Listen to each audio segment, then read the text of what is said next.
Réinventer l'éducation. Learning World, en association avec WISE, une initiative de Qatar Foundation. Le Brésil est aujourd'hui la 7e économie mondiale, malgré un PIB par habitant relativement faible, de l'équivalent d'environ 9 000 €. Et dans le domaine de l'éducation, le pays ne marque pas toujours de but.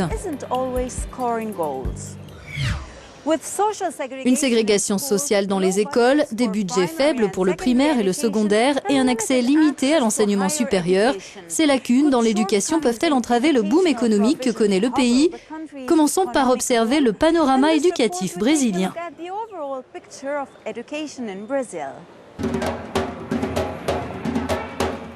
Si le Brésil est le pays de tous les contrastes, il l'est aussi dans l'éducation. Le fossé entre public et privé reste largement béant et seuls 43% des Brésiliens achèvent leur cursus secondaire. C'est bien moins que la moyenne mondiale de 67% établie par l'OCDE.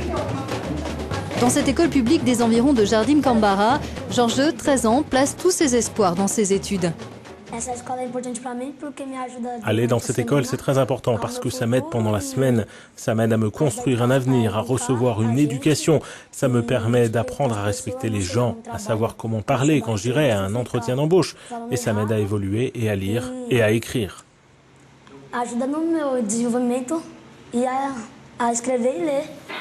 Mais le rêve se heurte à une dure réalité, les établissements publics manquent de moyens, les classes y sont surchargées et les enseignants mal payés. Les familles les plus riches ont tendance à se tourner vers le privé. Même si plus de 93% des enfants brésiliens ont accès au primaire et si le pays consacre à l'éducation jusqu'à 5,5% de son PIB, ce n'est pas suffisant. Le Brésil est un pays très inégalitaire et ça se reflète dans l'éducation. Le système est très inégalitaire. L'enseignement n'est devenu que très récemment une question politique. On fait des progrès en vue de généraliser l'accès à l'éducation, mais la qualité de l'enseignement reste un défi majeur. Les écoles privées sont comme les écoles publiques, très hétérogènes. Il y en a de très bonnes et de très mauvaises. Donc le Brésil a aussi beaucoup à faire pour améliorer les choses dans l'ensemble du privé. Dans cet établissement privé, l'un des meilleurs du pays, les frais de scolarité sont d'environ 700 € par mois, l'équivalent du salaire mensuel moyen brésilien. Ici, on a des professeurs qui sont vraiment bons, on peut avoir un très bon échange avec eux, on a conscience d'apprendre des choses et ça renforce la confiance. Plus de moyens pour l'éducation, c'est l'un des slogans repris dans les manifestations ces derniers mois. La présidence brésilienne s'est engagée à investir davantage dans ce domaine.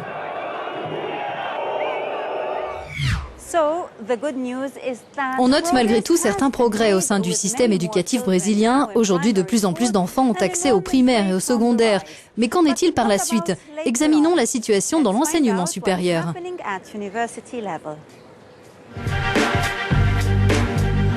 Nous sommes sur le plus grand campus d'Amérique latine, à l'Université fédérale rurale de l'État de Rio de Janeiro.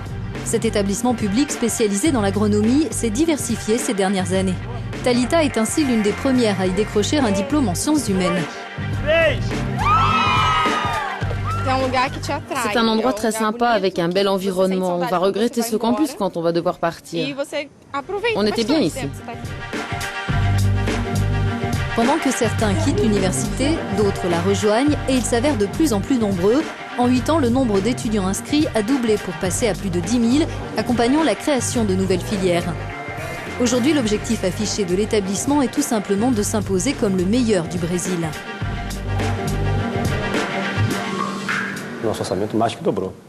Notre budget a doublé en 8 ans à tout point de vue. Les coûts de fonctionnement comme l'électricité, le téléphone, l'eau, le papier, les stylos, mais aussi les investissements. De nouveaux bâtiments ont été construits, de nouveaux équipements, ainsi que les salaires de nos employés et de nos professeurs. Tout ça a doublé.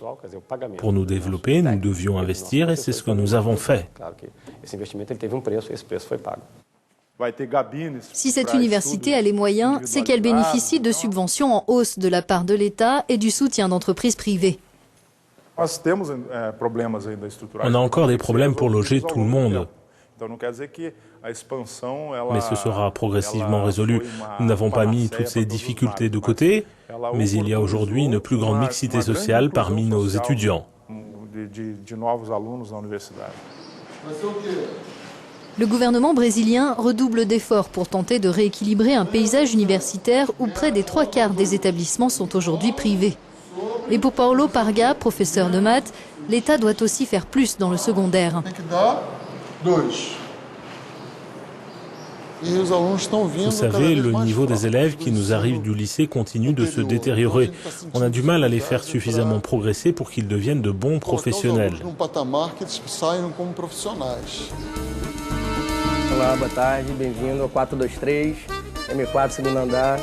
Igor, représentant étudiant dans les instances de l'université, nous invite dans la chambre qu'il partage avec 5 amis.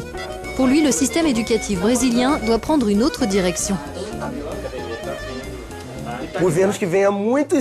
Pendant des années, le gouvernement a considéré l'éducation comme un produit de base sans s'efforcer de maintenir son état. Il pensait que la quantité, c'était la qualité. On aimerait qu'il y ait plus de jeunes qui se forment dans les universités et qu'on se soucie de la qualité comme de la quantité.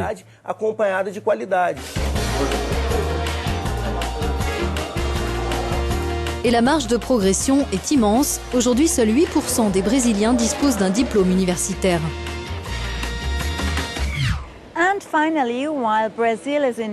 Enfin, à l'heure où le Brésil accueille la Coupe du Monde de football, voyons comment ce sport peut représenter bien plus qu'un bon moyen de se maintenir en forme. Et je ne vous parle pas de l'espoir de devenir un nouveau Pelé.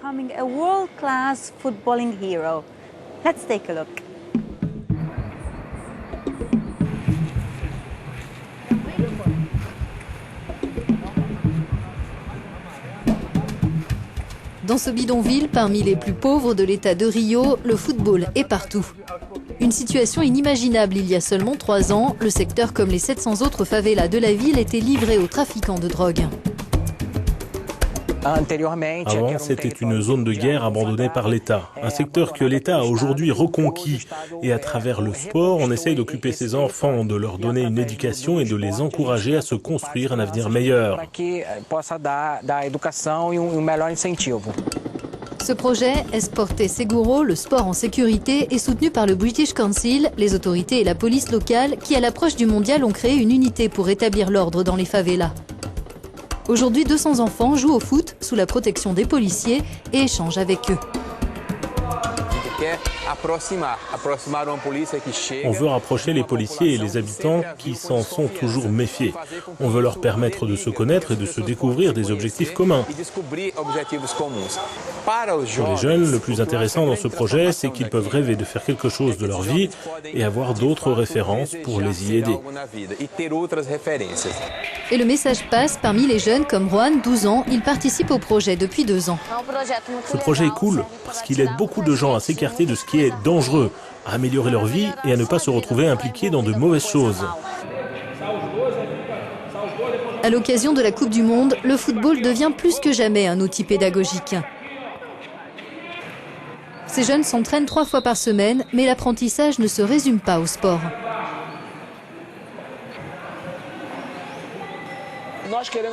On veut leur apprendre qu'il est possible d'être heureux sans qu'ils se détruisent eux-mêmes et en respectant les gens, en se montrant aimables. On utilise le sport comme un élément déclencheur parce que ces enfants, garçons ou filles, sont passionnés par tout ça, en particulier par le football. Et par la suite, on leur transmet notre vision des choses.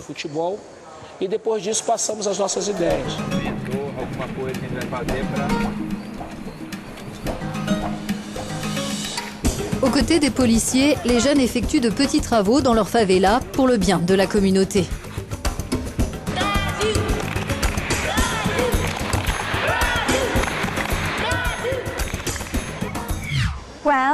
C'est tout pour cette semaine.